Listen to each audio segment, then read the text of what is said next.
सबको जय मसीह की। प्रभु का धन्यवाद करते एक बार फिर से प्रभु हम सबको इकट्ठा होने के लिए मौका दिया। आज के मनन के लिए यिर्मयाह उसका 17 अध्याय उसका 9 वचन। मन तो सब वस्तुओं से अधिक धोखा देने वाला होता है, उसमें असाध्य रोग लगा है, उसका भेद कौन समझ सकता है। ये वचन आपने बहुत बार पढ़ा होगा। हमारे मन में जो सबसे बड़ा धोखा देने वाली चीज है, इसमें एक ऐसी बीमारी लगी हुई है जिसका कोई भी इलाज नहीं है। कुछ पास्टर लोग इसके बारे में क्या बोलते हैं? आपका मन आपके जीवन का एक दिशा दिखाने वाला औजार है, एक कंपास है जो आपको जिधर जाना होता है आपकी अगुवाई करता है। लेकिन परमेश्वर का वचन ही हमें इस बात में क्लियरली हमें समझने में मदद करता है, साफ रीति से समझने में मदद करता है कि मन सबसे अधिक धोखा देने वाली चीज है। मेरे प्यारो, कई बार आपको मालूम होगा, आपको जो व्यक्ति पसंद नहीं होता उस व्यक्ति का नाम लेते ही आपको गुस्सा आएगा, या वो व्यक्ति सामने आते ही आप एकदम चिड़चिड़े हो जाओगे, आपका मूड खराब हो जाता है। क्यों? क्योंकि आपने अपने मन में उस व्यक्ति के लिए कुछ बात रख ली है। शायद आपको मालूम चला उस व्यक्ति ने आपके लिए बुरा कहा, आपके लिए कुछ ऐसा कहा जो आपको चुभ गया, आपको ठेस लग गई, इसलिए उस व्यक्ति का एक चित्र, एक तस्वीर आपके मन में छप गई। अब वो कितना भी अच्छा करने की कोशिश करेगा, बहुत मुश्किल है आप उस बात को अपने दिल से निकाल सको। और यही बातें आपको परमेश्वर से दूर ले जाएंगी, और यही गंदगी आपके आत्मिक जीवन के लिए रुकावट बन जाती है। यही बात परमेश्वर के क्रोधित होने का भी एक कारण बन जाता है। इसलिए आप अपने अंदर किसी के लिए भी कड़वाहट मत आने दो। जरूर आपके जीवन में कुछ लोग ऐसे आएंगे जो आपको परेशान करेंगे, आपको दुख देंगे, आपको कोई ऐसी तकलीफ देंगे जो शायद आपको सहना ही मुश्किल हो जाए। लेकिन जब आप नीति वचन से पढ़ते हो, आपको मालूम चलता है उसका 21 अध्याय, ताकि आपको अच्छी तरह समझ आ सके परमेश्वर कैसे अपने लोगों को संभालता है।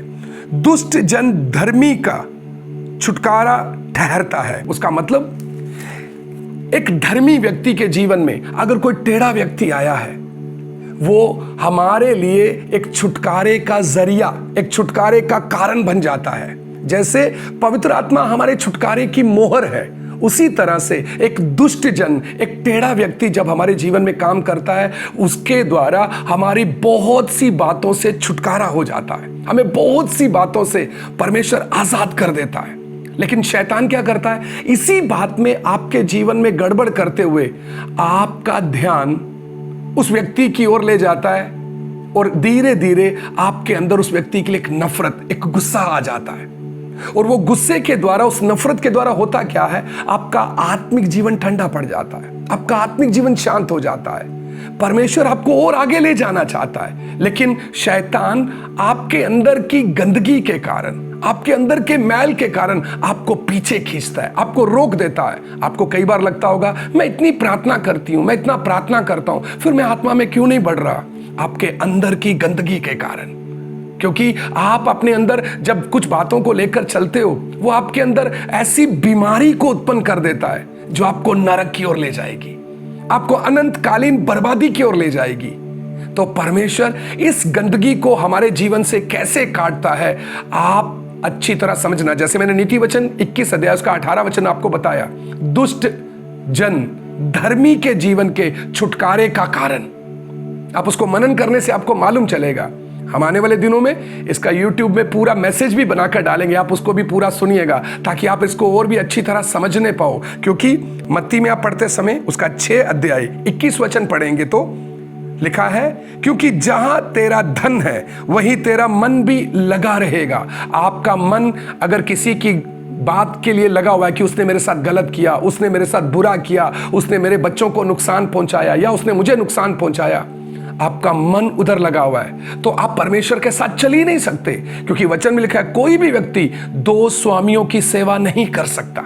इसलिए आप अपना मन को परमेश्वर की ओर लगाइए, तभी आप परमेश्वर के साथ आगे बढ़ पाएंगे। आप बोलेंगे, परमेश्वर मेरे जीवन में ये कष्ट क्यों आने दे रहा है? कई बार हमारे मन की गंदगी के कारण। परमेश्वर को मालूम है ये गंदगी आपको अनंतकालीन नरक की ओर ले जा रही है। परमेश्वर उसको काटने के लिए, आपके जीवन से अलग करने के लिए, आपको अनंतकालीन विनाश से बचाने के लिए परमेश्वर आपके जीवन में कष्ट आने देगा। तभी आपके अंदर से वो गुस्सा, वो नफरत निकलेगी।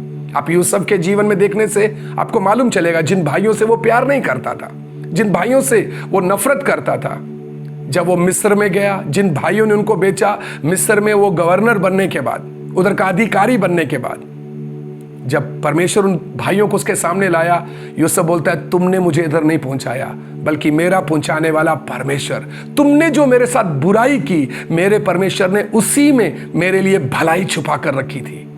पौलुस भी बोलता है जितने लोग परमेश्वर से प्रेम रखते हैं उनके लिए सारी बातें मिलकर भलाई ही को उत्पन्न करती है। इसलिए कोई भी बात हमारे नुकसान के लिए नहीं है। आप अपनी जीवन में अगर आपको समझ नहीं आ रहा, आप प्रार्थना करिए, प्रभु इस परेशानी में, इस कष्ट में मेरे लिए भलाई क्या है। प्रभु जरूर आपको समझने के लिए मदद करेगा। प्रभु आपको आशीष दे।